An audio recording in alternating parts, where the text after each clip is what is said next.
आज हम देखेंगे starting of three phase motor. Three phase motor को कैसे स्टार्ट करते हैं हम, ठीक है ना। तो starting of three phase motor देखेंगे हम, ठीक है।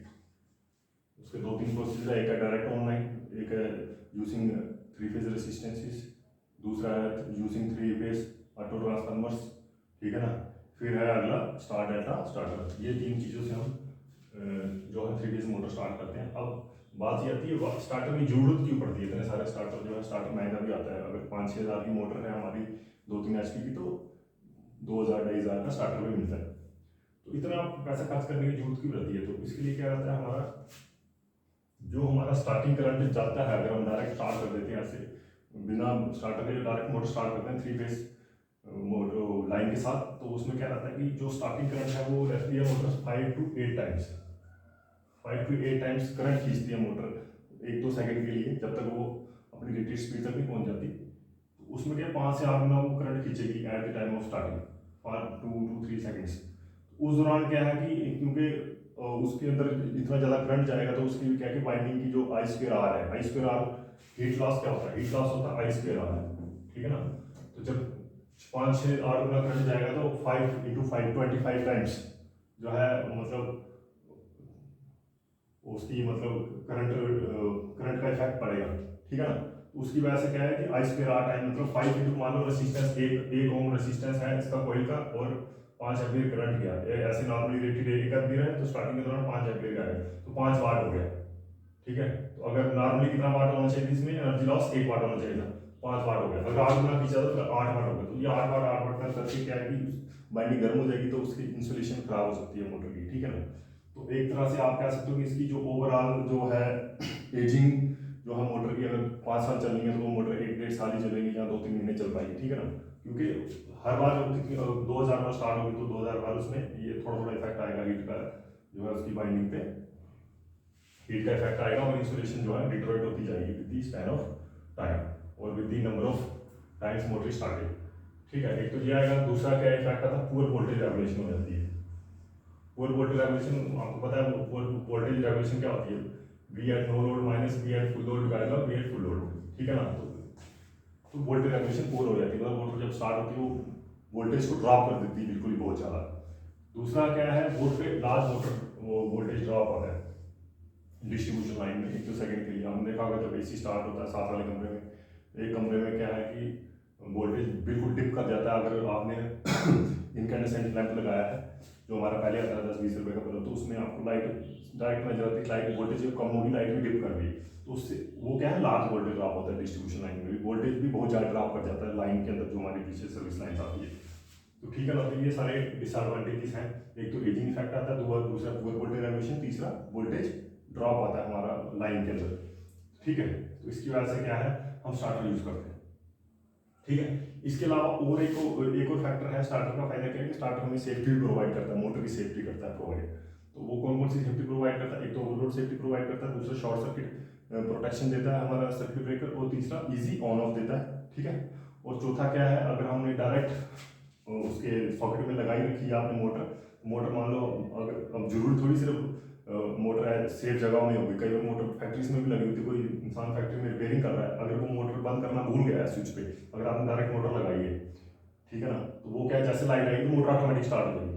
तो लेकिन इन केस ऑफ स्टार्टर ऐसा नहीं है। स्टार्टर में अगर आपने ऑन दबाया है तो मोटर लाइट बंद होते ही तो ऑटोमेटिकली वो बंद हो जाएगा, मोटर बंद हो जाएगी। दूसरी बार जब लाइट आएगी, जब तक आप उसको स्टार्टर को स्टार्ट बटन नहीं दबाएंगे तब तक वो ऑटोमेटिकली ऑन नहीं होगी। ये भी एक बहुत बड़ा फायदा है इसका स्टार्टर का। तो इतनी सारी सेफ्टी प्रोवाइड करता है हमारा स्टार्टर, इसलिए हम स्टार्टर यूज करते हैं, ठीक है। एक तो वो क्या है कि जो मैंने अभी बताया कि अगर डायरेक्ट लाइट आ जाती है पीछे से तो वो मोटर डायरेक्ट स्टार्ट नहीं होगी। लेकिन अगर आपने सिंपल स्विच लगाया तो ऑन ऑफ वाला स्विच होता तो मोटर जैसे लाइट आती उसी टाइम मोटर स्टार्ट हो जानी थी। अगर कोई इंसान रिपेयरिंग कर रहा था तो डैमेज का खतरा रहता है, ठीक है। तो ये आ गया स्टार्टर के फायदे। तो अब कौन कौन से स्टार्टर है, एक होता है direct online starter. Direct online starter क्या है कि इसमें आपको सिर्फ 2 टाइप की प्रोटेक्शन मिलेगी। कौन कौन सी प्रोटेक्शन मिलेगी, एक तो नो वोल्टेज रिले वाली प्रोटेक्शन मिलेगी, और एक मिलेगा अंडर वोल्टेज और ओवर वोल्टेज प्रोटेक्शन मिलेगी। अंडर वोल्टेज हो गया मानो आपकी रेटेड वोल्टेज है 220 वोल्ट, तो जैसे 180 के नीचे जाएगी वोल्टेज तो वो अपने आप ट्रिप कर देगा आपका जो है स्टार्टर मोटर, ताकि मोटर आपकी ऑन ही ना हो, ठीक है। एक हो गया अंडर वोल्टेज, एक हो गया ओवरलोड। ओवर वोल्टेज मतलब आपकी मान लो 2 किलोवाट के लिए मोटर डिजाइन है लोड लेने के लिए, लेकिन लोड आ गया आपका 3-4 किलोवाट, ठीक है ना, तो 4 किलोवाट को 1-2 मिनट के बाद आपकी मोटर ऑफ कर देगी, ठीक है ना, ओवरलोड प्रोटेक्शन के दौरान 1-2 मिनट लेगी वो, ठीक है। दूसरा अगर नो वोल्टेज कोई, मान लो आपकी 3 फेस मोटर है, 3 फेस में एक फेस पीछे से बंद हो गया ऑटोमेटिकली, या तार टूट गई, या 2 फेस बंद हो गए, तो उस दौरान मोटर आपका स्टार्ट नहीं करेगा मोटर, ठीक है। तो ये टाइप के प्रोटेक्शन देता है आपका डायरेक्ट ऑनलाइन प्रोटेक्शन, ठीक है। लेकिन ये डायरेक्ट ऑनलाइन स्टार्टर और बाकी स्टार्टर में क्या फर्क है, ये डायरेक्ट ऑनलाइन स्टार्टर सिर्फ आपको प्रोटेक्शन देगा ओवरलोड, अंडर वोल्टेज और सिंगल फेसिंग या नो वोल्टेज वाली प्रोटेक्शन देगा, लेकिन ये आपको जो स्टार्टिंग करंट है उसको कम नहीं करता है डायरेक्ट ऑनलाइन स्टार्टर, ठीक है। तो स्टार्टिंग करंट बाकी स्टार्टर कम करेंगे, डायरेक्ट ऑनलाइन सिर्फ आपको प्रोटेक्शन देगा अंडर वोल्टेज, ओवर वोल्टेज और नो वोल्टेज वाली, ठीक है। और बाकी दूसरे दूसरे कौन कौन से स्टार्टर है, एक है स्टार्ट ऑटो ट्रांसफार्मर स्टार्टर, दूसरा स्टार गाइडर स्टार्टर और एक है स्टेटर रेसिस्टेंस स्टार्टर। फिर हम धीरे धीरे चलेंगे उसके ऊपर। अब सिंपल डायरेक्ट ऑनलाइन स्टार्टर की मैं आपको कंस्ट्रक्शन बताता हूँ। ये आगे 3 फेस मोटर, ठीक है ना, R/B इसकी वाइंडिंग है लगी, तो हर एक फेस के ऊपर ये R/B दिया हुआ, हमें एक एक लाइन खींची, तो हर एक कॉन्टैक्ट में सीरीज में एक लगा होता है, प्लंजर लगा होता है, 3 फेस प्लंजर होता है, वो क्या है, स्विच है, एक तरह से स्विच है, ये स्विच है हमारे, ठीक है। जब ये इस साइड आएगा तो मोटर सीधे डायरेक्ट स्टार्ट हो जाएगी, मैनुअली भी खींचे तब भी मोटर स्टार्ट हो जाती है, ठीक है।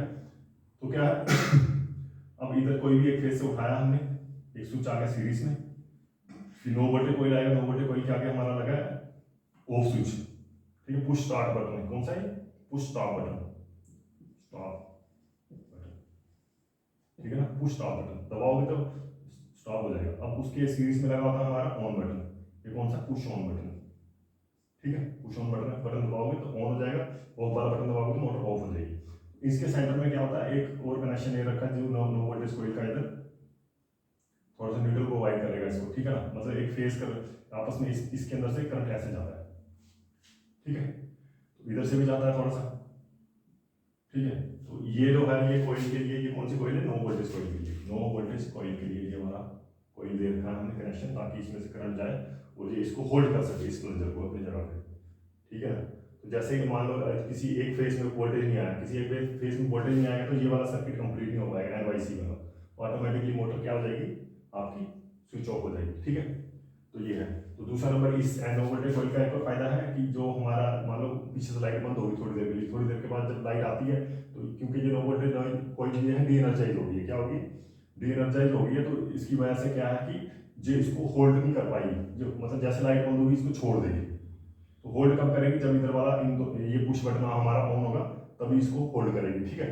तो ये था इसमें, ये आपका, और दूसरा था इधर सीरीज में बायोमेट्रिक स्विच रहता है। बायोमेट्रिक स्विच क्या है, जैसे हमारा प्रेस के अंदर स्विच रहता है, थोड़ी देर के बाद प्रेस हीट हो जाती है तो ओवरलोड हो जाता है, तो आपका ऑटोमेटिकली वो क्या है, हम प्लंजर पीछे हो जाता है, तो ये हमारा काम क्या करती है, ओवरलोडिंग का काम करती है, ओवरलोडिंग रिले का काम, ओवरलोड रिले का काम करते हैं हमारा बायोमेट्रिक स्विच, ठीक है ना। तो ये सीरीज में रहती है।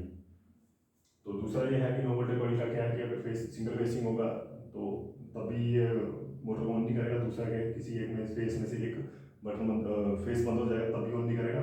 तीसरा क्या कि अगर आपकी लाइट बंद हो जाती है मोटर चलने के दौरान, और दूसरी बार जब तक आप switch on push on button नहीं दबाते तब तक ये मोटर ऑन नहीं होगी, ठीक है। तो ये था हमारा डी स्टार्टर, इसके अंदर no voltage, overload, under voltage हमारे, अब अंडर वोल्टेज देती है नो वोल्टेज कोई, क्योंकि अंडर वोल्टेज होगी तो इसके अंदर वो उतनी मैग्नेटिक फील्ड प्रोड्यूस नहीं होगी जितना इसको होल्ड कर पाए, तो इसलिए अंडर वोल्टेज पे भी ये ऑफ हो जाती है या ऑन नहीं होगी, ठीक है। तो ये है, तो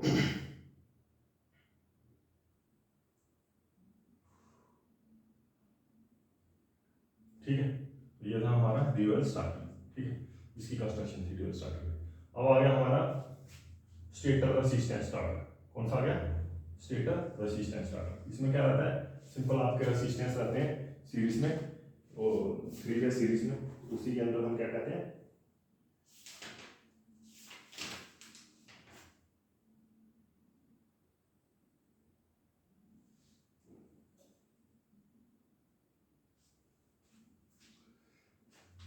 इसमें क्या रहता है हमारा 3 फेज सीरीज में स्टार्टर रहते हैं। अब अगर हम ड्यूअल स्टार्टर की बात करें तो उसमें क्या है, हमारे जो टॉर्क की इक्वेशन क्या होगी, स्टार्टिंग टॉर्क की इक्वेशन हमारी ये होगी, ठीक है। टॉर्क स्टार्टिंग किसके बराबर होगा, टॉर्क स्टार्टिंग बाय, चलो अब इसको इधर नहीं लाते हैं, torque starting equal to torque pull into IST divide by I full load, ठीक है। आई एस टी हो गया स्टार्टिंग करंट। तो इसके अंदर स्टार्टिंग करंट कितना होगा, स्टार्टिंग करंट होगा आई एस टी, मतलब शॉर्ट सर्किट करंट, इसमें ड्यूअल स्टार्टर में, ठीक है। इस चीज में यही चीज आपने नोट करनी है, फार्मूला यही यूज होगा हमारा, torque starting is equal to torque full load divide multiply into I starting divided by I full load का स्क्वायर इनटू स्लिप, ठीक है। तो आई स्टार्टिंग क्या है, आई शॉर्ट सर्किट करंट है इसके अंदर, क्योंकि इसके अंदर कोई चीज सीरीज में तो है नहीं, कोई रेजिस्टेंस या इंडक्टेंस की कोई सीरीज में नहीं है, तो ये हमारा इसमें स्टार्टिंग करंट क्या होगा, शॉर्ट सर्किट करंट के बराबर, इसमें ओनली फॉर ड्यूअल स्टार्टर। तो इसको आप एक तरह से ये भी लिख सकते हो,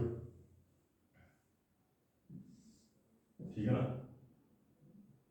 T starting by T full load is equal to I short circuit divide by I full load का स्क्वायर इनटू स्लिप, ये भी लिख सकते हो, ठीक है। तो ये आ गया हमारा फॉर ड्यूअल स्टार्टर के लिए। अब आगे इसमें टॉर्क कितना डेवलप होगा, टॉर्क हमारा यही होगा 3i square divided by WS, ठीक है, 3i square divided by WS हमारा टॉर्क होगा इसके अंदर। तो इधर से ये भी पता चलता है जो टॉर्क है किसके बराबर है, टॉर्क की directly proportional to I square by S, ठीक है ना, टॉर्क इसके प्रोपोर्शनल है आई स्क्वायर बाय एस के प्रोपोर्शनल है, ठीक है। आई फुल लोड अगर इसको निकाला जाए, टी फुल लोड के बराबर इसका कितना होगा, के, इसको अगर के मान लें, K equal to I square by S, I square क्या है हमारा, आई फुल लोड है, ये क्या है, फुल लोड कितना जाएगा, इतना जाएगा, के आई स्क्वायर बाय एस, ठीक है। अब हम दूसरे स्टार्टर की बात करते हैं। दूसरा स्टार्टर कौन सा है हमारा, रेसिस्टेंस स्टार्टर,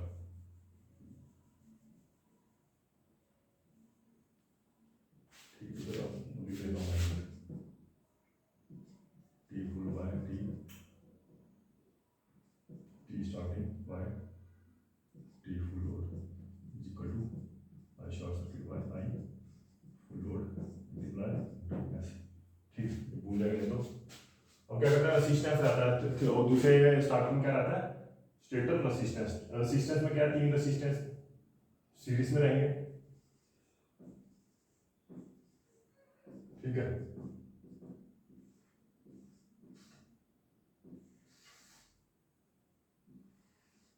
और बाय बी, ठीक है, ये वेरिएबल रेसिस्टेंस हो गए। तो आगे से हमारे क्या है, इधर सप्लाई लगा लो, कौन सी, 3 फेज सप्लाई, इधर आ गई मोटर, 3 फेज मोटर, जैसे ये बना है, इधर इंडक्टेंसेस लगे हैं तो इधर क्या लग जाएगा, इधर रेसिस्टेंस लग जाएंगे, 3 फेज रेसिस्टेंस, कौन से, वेरिएबल रेसिस्टेंस रहेंगे।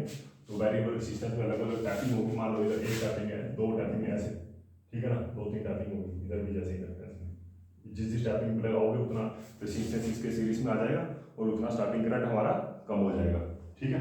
इसमें स्टेटर रेसिस्टेंस स्टार्टर में, तो स्टेटर रेसिस्टेंस स्टार्टर का भी देख के हम फार्मूला क्या है इसमें टॉर्क का, ये वाला देखेंगे हम, स्टेटर रेसिस्टेंस का I starting divided by full load equal to X square I S T I F का स्क्वायर इनटू एफ। अब एक्स स्क्वायर आया बस इसमें, बाकी फार्मूला पहले वाला ही है, जो रियल स्टार्टर था सेम ही फार्मूला है इसके अंदर, ठीक है।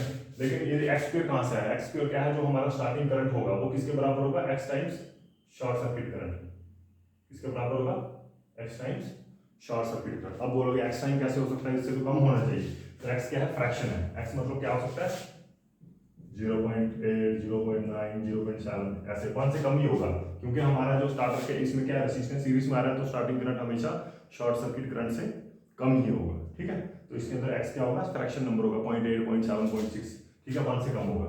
तो ये है हमारा formula for stator resistance starter, ठीक है। उसके बाद आते हैं auto transformer starter. Auto transformer starter ये आ गया, इसके अंदर क्या रहता है, वाइंडिंग रहती है ऑटो ट्रांसफार्मर की तरह, वाइंडिंग में टैपिंग रहती है, जिस टैपिंग पे उसको लाओगे उतना ज्यादा इंडक्टेंस इसके अंदर आ जाएगा। ये अब ये क्या है, ड्यूअल स्टार्टर कैन बी, इस ड्यूअल स्टार्टर का थोड़ा फायदा है, can be used for both AC as well as DC, ठीक है। लेकिन जो हमारा ये इंडक्टेंस वाला स्टार्टर रेसिस्टेंस, क्योंकि बहुत एसी में भी काम करता है, डीसी में भी काम करता है, तो उसमें चल जाएगा। लेकिन एसी में सिर्फ हमारे कौन से चलेंगे, ड्यूअल भी, एसी में सारे स्टार्टर चल पड़ेंगे, डीसी में सिर्फ हमारा रेसिस्टेंस वाला स्टार्टर चलेगा, ठीक है। तो एसी में चलता है ये ऑटो ट्रांसफार्मर, किसमें काम करता है, एसी मोटर्स के लिए, ठीक है। तो जितनी इंडक्टेंस इसमें सीरीज में आएगी उतना ज्यादा स्टार्टिंग करंट कम कर देगा। तो इसका भी रेसिस्टेंस की तरह ही फार्मूला है, तो इसमें क्या है, के आ जाएगा, एक्स की जगह क्या आ जाएगा, के। तो आई स्टार्टिंग करंट किसके बराबर होगा, के times I short circuit current. ठीक है, ये भी फ्रैक्शन में होगा, के भी किस में होगा, फ्रैक्शन में होगा। ठीक है, या फिर अगर के को ये भी मान सकते हो I1/I2, ठीक है ना, क्योंकि उसमें I1/I2 क्या है, ट्रांसफार्मर रेशियो है, क्योंकि ट्रांसफार्मर रेशियो क्या है, secondary primary current divided by secondary current की रेशियो जो है वो भी के टाइम्स होती है। ऐसे में ये या वो फ्रैक्शन होगा। ठीक है, तो टॉर्क किसके बराबर होगा, उधर टॉर्क एक्स स्क्वायर के बराबर, एक्स स्क्वायर होना था टाइम्स, तो इसके ऑटो ट्रांसफॉर्मर क्या है, स्टार्टिंग टॉर्क किसके बराबर, के स्क्वायर के टाइम्स है। के स्क्वायर टाइम्स किसके साथ कंपैरिजन कर रहे हैं हम इन दोनों स्टार्टर का, ड्यूअल स्टार्टर के साथ। अब ड्यूअल स्टार्टर के साथ क्यों कर रहे हैं, क्योंकि ड्यूअल स्टार्टर के डायरेक्ट लगाते हैं मोटर, तो किसी ना किसी के साथ तो कंपैरिजन करना है। स्टैंडर्ड के साथ हम डायरेक्ट ऑनलाइन स्टार्टर के साथ ही कंपेयर करेंगे। तो इसका जो टॉर्क है वो किसके टाइम्स होगा, x square times the dual starter torque जितना प्रोड्यूस करेगा ड्यूअल स्टार्टर, उसके एक्स स्क्वायर टाइम्स के बराबर है। ऑटो ट्रांसफार्मर किसके बराबर होगा, के स्क्वायर टाइम, जो हमारा के स्क्वायर टाइम होगा कौन सा, एक्स ड्यूअल स्टार्टर के टाइम। ठीक है, अब आते हैं इसके स्टार डेल्टा ट्रांसफार्मर के टाइम होते हैं। ठीक है, अब स्टार डेल्टा स्टार्टर, ठीक है, स्टार डेल्टा स्टार्टर के लिए क्या चाहिए हमें, 6 टर्मिनल मोटर चाहिए। टर्मिनल में कितना टाइम मोटर चाहिए, 6 टर्मिनल मोटर होती है हमारी special for star delta starter, R dash B dash Y dash. ठीक है, तो इसके लिए स्पेशल मोटर आती है हमारी स्टार डेल्टा स्टार्टर के लिए। ठीक है ना, तो उसमें क्या करते हैं, पहले स्टेटर की वाइंडिंग हम स्टार में कर देते हैं, उसके बाद जैसे मोटर 95% या 98% के आसपास उसकी रेटेड स्पीड पहुंच जाती है, हम उसको डेल्टा में कनेक्ट कर देते हैं। और फायदा क्या होता है, तो जो उसका स्टार्टिंग करंट है वो 1/3 टाइम्स हो जाता है। कितना टाइम होता है, 1/3 टाइम्स हो जाता है हमारा स्टार्टिंग करंट। इसके जो ड्यूअल स्टार्टर के टाइम उसका करंट खींचना था स्टार्ट मोटर ने, उसका किसका बराबर होता है, 1/3 हो जाता है। ठीक है, 3 गुना कम हो जाता है, 1/3 हो जाता है, 1/3। तो इसके अंदर जो है टॉर्क भी फिर उस हिसाब से कम हो जाएगा। तो टॉर्क किसके बराबर होगा, 1/3 टाइम्स टॉर्क जो ड्यूअल स्टार्टर के टाइम बना था टॉर्क। तो 1/3 times T full load divide by I S short circuit divide by I F का स्क्वायर इनटू एस। ठीक है, वही आ जाएगा सभी फार्मूले ऐसे ही। इसमें भी टॉर्क किसके बराबर होगा, के टाइम्स हो जाएगा, इसके अंदर एक्स स्क्वायर लाइन हो जाएगी। ठीक है, तो इसके अंदर के स्क्वायर के टाइम हो जाएगा। ठीक है, टॉर्क तो यही था। और इसके अंदर थोड़ा सा देख लो, अगर लाइन करंट के फार्मूले का, लाइन करंट क्या होता है, star delta I S C divide by √3 times होता है। तो ड्यूअल स्टार्टर में क्या आता है, √3 टाइम्स आई एस सी। तो दोनों को करोगे मल्टीप्लाई, तो डिवाइड करोगे तो 1/3 टाइम्स आ जाएगा, जिससे हमें पता चलता है कि जो करंट खींचेगा हमारा star delta starter at the time of starting of 3 phase motor will be किसके बराबर होगा, equal to 1/3 times to that of dual starter. तो ड्यूअल स्टार्टर से 1/3 करंट खींचता है ये हमारा स्टार्टर। तो बस स्टार डेल्टा में हमें कौन सी मोटर चाहिए, 6 टर्मिनल मोटर चाहिए, जिसके अंदर हर एक एंड फेज का एंड दोनों के दोनों एंड फेज के बाहर निकाले हो। ठीक है, तो यही था इसमें। बाकी ये जो स्टार्टर है इनके अंदर ये प्रोडक्शन रखनी पड़ती है, ओवरलोड अंडर वोल्टेज वाली सिंगल फेसिंग वाली प्रोडक्शन हमें रखनी पड़ेगी। यही था इसमें, बाकी अब देखते हैं आगे दूसरे वाले।